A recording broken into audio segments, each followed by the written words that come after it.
sequência à nossa série sobre tributário, professor Samuel Berbach. Uma excelente noite, seja muito bem-vindo aí para mais uma live. Obrigado, professor Nildo Moraes. Hoje a gente vai falar de um tema dando continuidade ao nosso assunto de direito tributário, que é um assunto também bastante importante, uma espécie do tributo, né? Que são as chamadas contribuições sociais ou parafiscais. Então, a gente vai ver aí o que diz a doutrina, né? Exemplos das modalidades, a aplicação prática, de tal maneira que aqueles que nos assistem vão ter uma visão bastante ampla dessa importante modalidade de tributo, professor Nildo Moraes. Pois é. E, professor, nós já estamos na 2 do tributo. Acho que essa é a quinta live, né? Foram... Sim, do mesmo assunto, né? Dando continuidade ao direito tributário e direito financeiro, que a gente também fez aí as lives, né? Perfeito. Então, caso você esteja assistindo pela primeira vez esse canal do professor Samuel Berbach, e gosta desses temas, segue lá, vai estar na playlist criada, né? Para que você possa acompanhar todo o assunto que nós abordamos aqui. E você pode, inclusive, não deixe de assistir esse vídeo, assista esse, assista os outros, depois volta nesse para rever e fortalecer aí aquilo que você vai ouvir aqui hoje, né, professor? Sem Isso contar mesmo. aí... Sem contar aí... Pois não, professor. Deixa o like para a gente, né? Para a gente consiga Isso. ampliar aí e levar o conteúdo para mais pessoas. Maravilha, professor. Bom, professor, o senhor mencionou aí contribuições.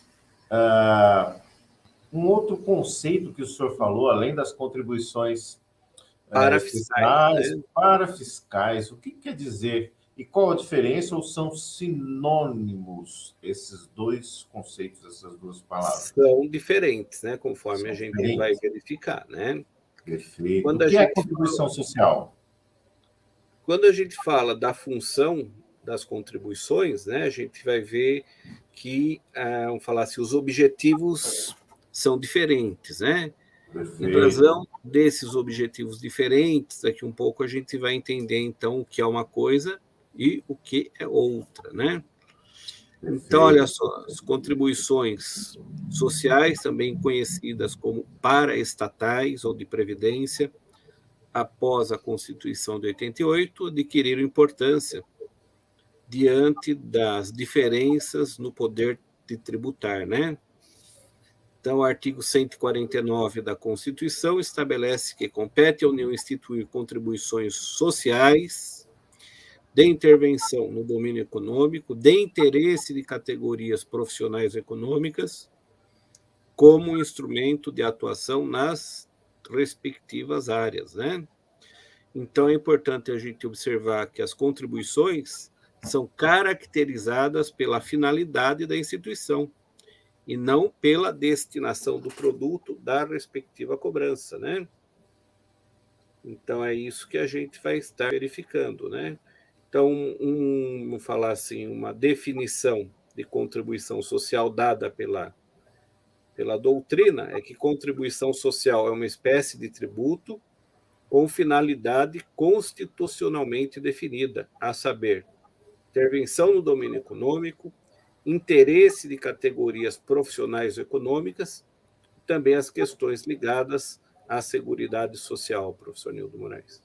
Perfeito. O senhor mencionou aí também sobre a função. Podemos entrar no assunto das funções?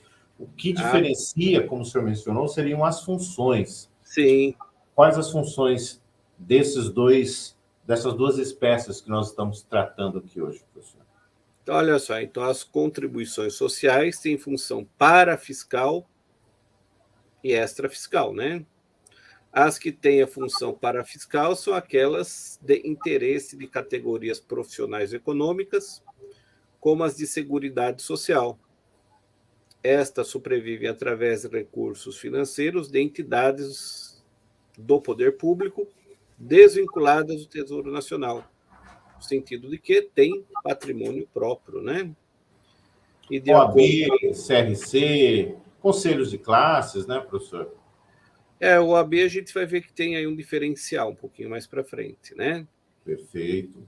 E, de acordo com a doutrina, as contribuições de interesse de categorias profissionais ou econômicas devem constituir receita nos orçamentos das entidades representativas dessas categorias, enquanto as contribuições de Seguridade Social constituem receita para o orçamento da Seguridade, conforme trata o artigo 165 da Constituição Federal, sendo, portanto, de caráter parafiscal. Em contrapartida, as contribuições de intervenção no domínio econômico são vinculadas ao poder público. Ou seja, né, professor, existe aí, como ela não está vinculada à intervenção do domínio econômico por parte do poder público, da União, estados e municípios, elas são destinadas a outros órgãos, né? Entidades de classe, como foi muito bem mencionada aí. Então, atualmente, professor, quais seriam as espécies de contribuições sociais, de acordo com a Constituição Federal, né? Quais são as contribuições sociais abrangidas aí na Constituição Federal? Então, vamos falar das contribuições sociais a nível geral, né? Perfeito. Então, as contribuições sociais gerais, né? Elas custeiam atividades sociais que não se inserem no campo da Seguridade Social, como são os casos da contribuição social do salário e educação, com previsão constitucional no artigo 212, parágrafo 5º, né? Instituída como fonte adicional de custeio do ensino fundamental público e das contribuições cobradas em proveito de entidades privadas de serviço social e de formação profissional vinculadas ao sistema sindical, como, por exemplo, SESI, SENAI, SESC, SENAC, previstas no artigo 240 da Constituição, professor Nilton. Então, aqui a gente falou das contribuições sociais gerais, né? E a gente vai ver que tem várias delas que também têm caráter social, né? Professor, quando se fala contribuição de intervenção no domínio econômico, o que nós podemos detalhar um pouco mais? Então, olha só. É a famosa CID, né? Sim, então, o que diz a doutrina a esse respeito, né? É importante a gente ver os doutrinadores, né? Porque eles debatem a esse respeito. Então, naquilo que se refere à contribuição de intervenção no domínio econômico, esta espécie de contribuição se caracteriza por ser um instrumento de intervenção no domínio econômico, com o objetivo almejado pelo órgão estatal competente para este fim, nos termos da lei. Certo é que qualquer tributo interfere no domínio econômico. Entretanto, esta espécie de contribuição social tem como objetivo exclusivo da intervenção no domínio econômico, com função nitidamente extrafiscal.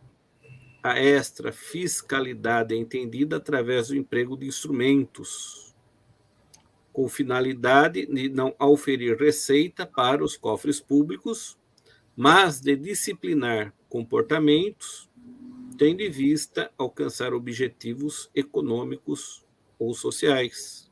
Professor Nilton. Então, seria uma forma para que os nossos ouvintes, internautas, seria uma forma de regulamentação, então, né? Seria basicamente isso, professor. Sim, olha só, então, né? Então, dando, então, continuidade ao assunto, seguindo a doutrina a esse respeito, né? Vamos lá. A contribuição de intervenção no domínio econômico tem por finalidade, como o próprio nome indica, o custeio de atividades representativas da intervenção estatal. Exemplos de tais contribuições são o chamado adicional ao frete para renovação da marinha mercante e a contribuição relativa às atividades de importação ou comercialização de petróleo e seus derivados, gás natural e seus derivados do álcool combustível, como, por É o exemplo, CID combustível, né? combustível, né? Que vem prevista no artigo 177, parágrafo 4º da Constituição Federal, com a arrecadação destinada ao pagamento de subsídios a preços ou transporte de combustíveis, ao financiamento de projetos ambientais relacionados com a indústria do petróleo e do gás e ao custeio de programas de infraestrutura e transportes, professor Nildo. Tem mais algumas outras contribuições, SEBRAE, ou algumas outras que nós podemos destacar, professor?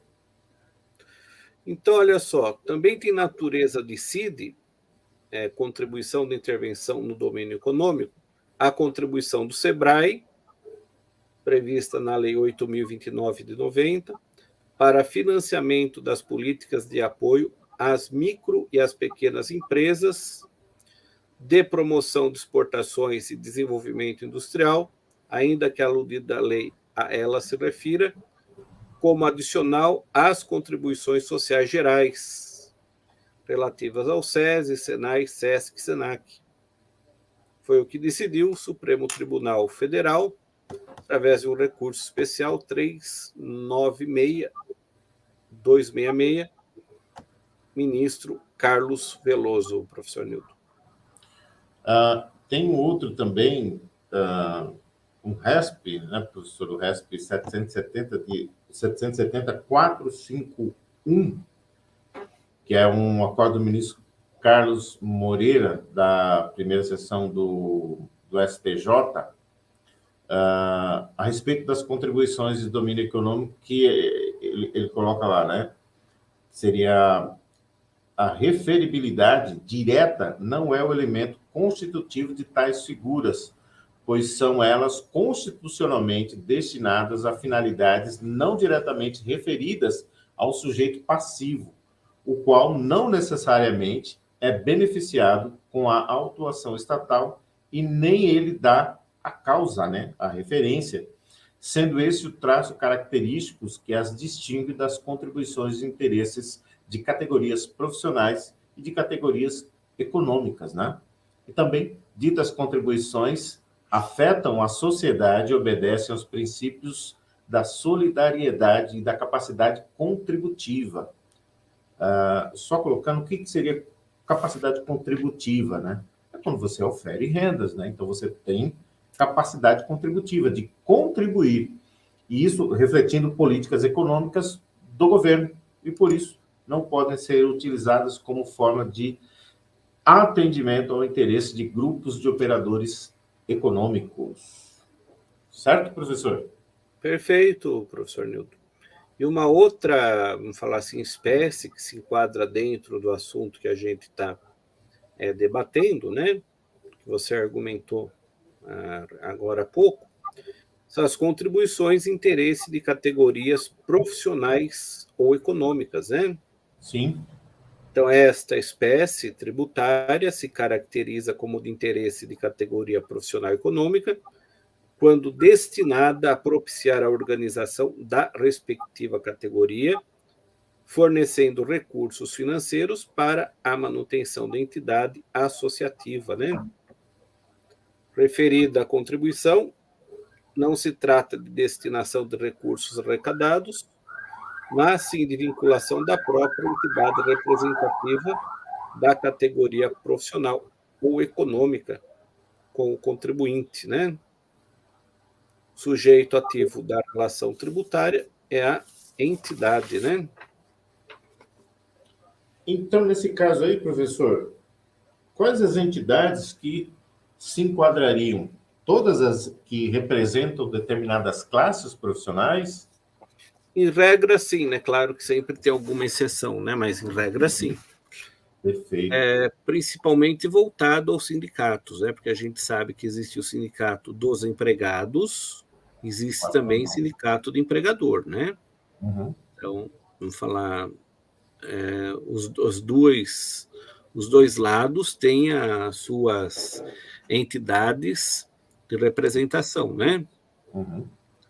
Então, por exemplo, né, o artigo 8º, inciso 4 da Constituição estabelece que a Assembleia Geral fixará a contribuição em que, se tratando de categoria profissional, será descontado em folha para custeio do sistema confederativo da representação sindical respectiva, independente de contribuição social prevista em lei, né? Então, aqui é chamada contribuição confederativa, né? Para essa contribuição confederativa, é necessário que seja feita através de uma assembleia, né? Uhum. Então, é uma modalidade, né? Perfeito. Em relação à OAB, professor, podemos colocar aí a diferença entre outras entidades, que seria basicamente aí a regra geral? Sindicatos, Por que né? a OAB ela se diferencia? Então, aqui a gente tem, né, o entendimento, o Superior Tribunal de Justiça orienta a sua jurisprudência, né, no sentido de que as anuidades exigidas dos advogados pela OAB não têm natureza tributária e não podem ser cobradas por meio da execução fiscal, né? Uhum. Mas é um controle, né, do exercício profissional, né? Em razão disso, né, a referida corte entende que a OAB não se confunde com as demais corporações incumbidas do controle do exercício profissional, né? Aqui eu vou falar assim, uma exceção Uhum. às regras que a gente estava abordando anteriormente, professor Newton. Exato. Algumas perguntas para o pessoal que está possivelmente assistindo. Eu faço algumas perguntas para que, como a gente não tem muitas vezes perguntas, né? Inclusive, convido-os a fazer as perguntas. Então, de certa forma, eu quero instigar aqui um pouco o professor Samuel para que ele possa responder. E pode ser que você queira ou tenha essa dúvida, por que a OAB é diferente das outras entidades representativas. É a determinação do STJ, né? Tem o RESP sobre isso também, que é o RESP número 503-252. O ministro é o Castro Meira. Tá? Mais alguma coisa nesse sentido, professor? Não, eu creio que a gente falou de uma maneira genérica, né? Uhum. Os assuntos principais desse tema. E também é importante a gente falar das contribuições de seguridade social, professor Newton. Opa, vamos falar. O senhor quer falar aí a Lei 8.112 de 91? Que sofreu alterações, né, da emenda constitucional 20, né? Uhum. Então, a contribuição de seguridade social, muitas vezes, traz dúvidas através da cobrança diferenciada, né? Uhum. Que foi fundamentada na Lei 8.112 de 91, com alterações que aconteceram posteriormente, através de emenda constitucional, né? Deu-se autonomia ao definido pelo artigo 165, parágrafos 5º, inciso 3, ao determinar que o orçamento da Seguridade Social, abrangendo todas as entidades e órgãos a ela vinculado, da administração direta ou indireta, bem como os fundos e fundações instituídos e mantidos pelo poder público. A execução do orçamento não é competência do Poder Executivo, vez que a Seguridade Social não tem suas bases organizadas em princípios constitucionais, destacando-se o caráter democrático e descentralizado da gestão administrativa, com a participação da comunidade, dos trabalhadores, empresários e aposentados. Então, conforme definido na Constituição Federal, tem-se as contribuições sociais, possuem regime jurídico bem definido, conforme vem expresso no artigo 195 da Constituição, que diz o seguinte: a Seguridade Social será financiada por toda a sociedade de recursos provenientes dos orçamentos da União, dos estados, do Distrito Federal e dos municípios, e estabelece ali determinadas contribuições sociais, professor Nildo. Perfeito. Dentro das contribuições sociais para a Seguridade Social, existem aquelas contribuições que elas são financiadoras, como o senhor falou, né, proveniente aí do Distrito Federal, mas elas têm, digamos assim, nomes próprios, né? E elas incidem sobre determinadas bases, professor. Artigo 195 da Constituição Federal. O que nós podemos entender como contribuições sociais financiadoras da Seguridade Social? Então, olha só, então, conforme você disse anteriormente, elas vêm previstas, né, no artigo 195 da Constituição e se prestam a custear atividades públicas relacionadas à saúde, à assistência e previdência, que são os campos agrupados sob o título de Seguridade Social. Então, quando a gente fala em Seguridade Social, a gente está falando desses três elementos, né? Saúde, assistência aos desamparados e a questão previdenciária, como, por exemplo, a aposentadoria e demais benefícios, né? Então, para o empregador, empresa empregadora ou quem a ela seja equiparada, incidem sobre a folha de salários e demais rendimentos pagos, contribuição previdenciária, sobre receita ou faturamento, PIS e CONFINS, e sobre o lucro, a CSSL, do trabalhador, seja ele CLTista, estatutário, autônomo, exige-se a contribuição previdenciária sobre os rendimentos percebidos. Ainda o artigo 195 prevê a contribuição incidente sobre a receita do concurso de prognósticos, como as loterias, e de importações de bens ou serviços do exterior, PIS importação com fins de exportação, né? Perfeito. E o artigo 149, ele diz o seguinte: compete exclusivamente à União instituir contribuições sociais de intervenção no domínio econômico de interesse de categorias profissionais econômicas como instrumento de atuação nas respectivas áreas. E aí, então, ele traz uma série de outras determinações, professor Nildo. Tem uma contribuição, professor, que talvez alguns alunos, alguém que esteja assistindo, que nasceu aí há pouco mais de 15, 20 anos, talvez não se lembre ou ouviu falar muito pouco de uma contribuição financiadora da Seguridade Social, que ela foi extinta, que era a CPMF, né? Todas as vezes que você ia fazer ali uma contribuição, uma movimentação de cheques e tal, tinha lá a CPMF.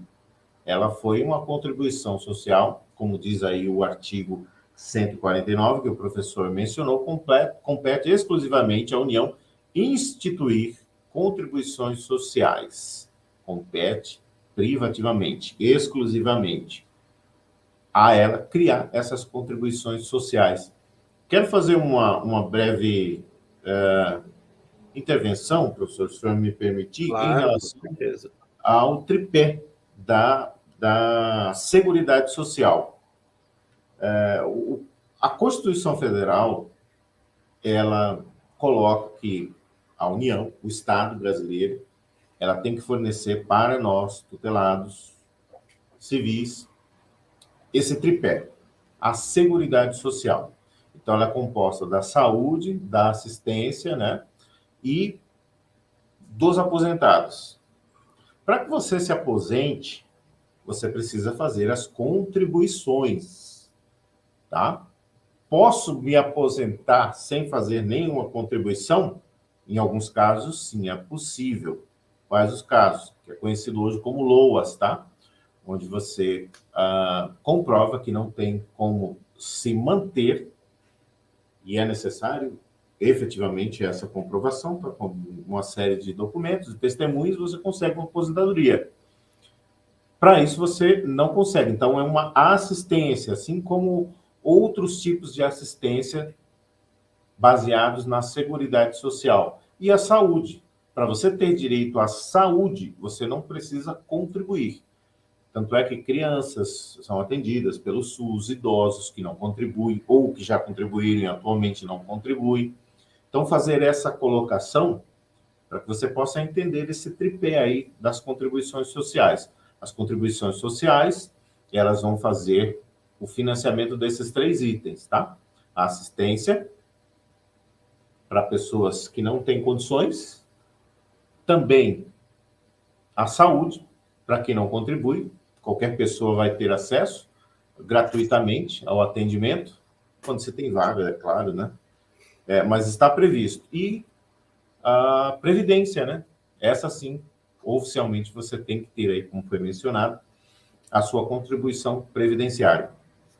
Era isso, professor. Uma Muito pequena... bom. Um bom complemento, né, daquilo que a gente está comentando, né, professor Nildo? Sim. E um outro assunto bastante interessante, professor Nildo, é a contribuição de iluminação pública, né? Uhum. Que inclusive foi tema já de concursos. Então, falar assim, uma vez teve um problema, né? E que se cobrava taxa de iluminação pública, né? Não tem como cobrar taxa de iluminação pública, né? Uhum. E aí, então, teve toda uma discussão doutrinária sobre isso, né? Então, vamos comentar sobre a contribuição de iluminação pública. Então, Perfeito. trata-se de um tributo de competência dos municípios e do Distrito Federal para o específico custeio do serviço de iluminação pública, né? Que encontra amparo no artigo 149-A da Constituição, que foi inserido pela Emenda Constitucional 39 de 2002.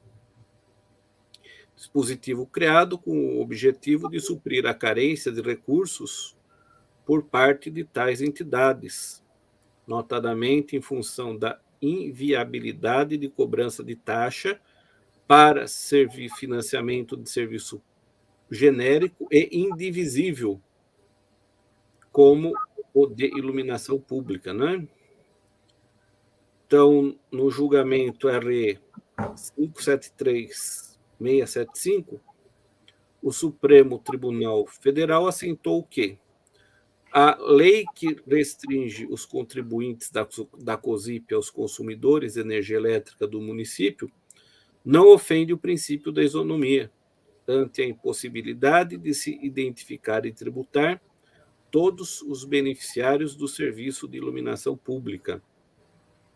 Segundo item, a progressividade da alíquota que resulta do rateio do custo de iluminação pública entre os consumidores de energia elétrica não afronta o princípio da capacidade contributiva. Próximo item. Dito tributo possui caráter sui generis, que não se confunde com imposto, e a sua receita se destina a finalidade específica, nem como taxa, por não exigir a contraprestação individualizada de um serviço ao contribuinte. E o outro tópico, a exação se amolda aos princípios da razoabilidade e da proporcionalidade, professor Nildo. Existem muitas contribuições, entre outros impostos, né, criados, outros tributos, que geralmente eles vão parar no STF ou no STJ, por conta de assim, deixar algo dúbio, né? Então, quando se tem assim uma pacificação em determinado assunto, mesmo que a gente discorde, né, professor, mas a gente sabe que será daquela forma. Não tem como agradar. Sempre uma decisão sempre vai agradar um lado e desagradar o outro, né? Mas ficou bem claro aí nessa explicação aí do professor Samuel Merbach. Agora, professor, vamos falar sobre a competência dessas contribuições. Já, de certa forma, já falamos um pouco, né? Mencionamos várias vezes aí o artigo 149, mas vamos rever para deixar aí bem claro, né? Elucidativo aí na mente de quem estiver nos assistindo, nos ouvindo. Perfeito? Pode ser? Pode ser, então, a questão da competência, segundo a Constituição, esse é o artigo 149, cabe à União instituir de forma geral contribuições de intervenção no domínio econômico ou de interesse de categorias profissionais ou econômicas, bem como as de seguridade social para sujeitos não servidores dos estados, Distrito Federal ou município. Por outro lado, os estados, o Distrito Federal, os municípios, compete instituir contribuição aos seus servidores, que se destina ao custeio de previdência e assistência social. Tais contribuições, apesar de instituídas pela União, não podem por ela serem arrecadadas em consonância com o artigo 149, parágrafo único, inciso 7º. Este determina que somente a administração da Seguridade Social é quem compete a arrecadação, por ser a entidade capaz de figurar no polo ativo da relação tributária, professor Nildo. Perfeito. Colocando de forma didática, por exemplo, hoje, o órgão arrecadador da Previdência é a Receita Federal. Mas quem concede os benefícios é a Seguridade, é o INSS, o Instituto Nacional do Seguro Social, tá? Para vocês entenderem o que o professor colocou aí, ó. E o INSS é uma autarquia federal, né? Então, é importante. Sim. Então, tais contribuições, apesar de instituídas pela União, não podem ser por elas arrecadadas, não pode ir direto lá para Brasília, são as autarquias, como as que nós estamos mencionando. E a forma da arrecadação. Quem arrecada o INSS? Receita Federal. Através do quê? Quando você, por exemplo, vamos pegar aqui a folha de pagamento. Hoje, com o advindo do e-social, está sendo mais fácil chegar a essas informações, concentrar. Mas antes, ainda existe, né, ainda não foi completamente extinto, mas tinha um documento chamado GFIP. A GFIP ele iria para a Caixa Econômica Federal, para a Receita Federal e para o INSS. A Caixa Econômica Federal é o detentor, né, da arrecadação do FGTS. Mas a ausência dessa GFIP, ela acarretaria a impossibilidade de retirar, por exemplo, uma certidão negativa relativas ao INSS e as contribuições federais, que foram unificadas. Elas eram certidões separadas e foram unificadas por conta dessa arrecadação. Mas somente mais um exemplo aqui, para ficar mais claro, para se entender, né, professor? Exatamente, professor Nilton. E, por fim, né, o último tópico aqui do nosso material, as contribuições, né? Perfeito. Embora a gente falou um pouco, vamos complementar para tornar isso mais didático, né? Maravilha, vamos lá. Então, no que se refere às contribuições, da mesma forma que observamos em outras espécies tributárias, a determinação do sujeito passivo das contribuições sociais dependerá do estudo da hipótese de incidência, né? Então, no caso de contribuições de interesse de categorias profissionais e econômicas, contribuintes serão os integrantes deste grupo de profissionais unidos ao sistema das mesmas, né? Na hipótese de contribuição de intervenção do domínio econômico, o contribuinte será aquele submetido a esta. No caso das contribuições sociais, a situação diverge, é diferente, né? A Constituição Federal especificou ao legislador quais os sujeitos que podem figurar no polo passivo. Dessa maneira, podem ser contribuintes os empregadores, assim entendidos aqueles que se encaixam na definição da legislação trabalhista, os trabalhadores, aqui entendidos sob uma visão mais abrangente, ou seja, todo aquele que presta serviços, independentemente do vínculo empregatício, e os administradores de concursos prognósticos, responsáveis pelos jogos mantidos pelo poder público, professor Nilton.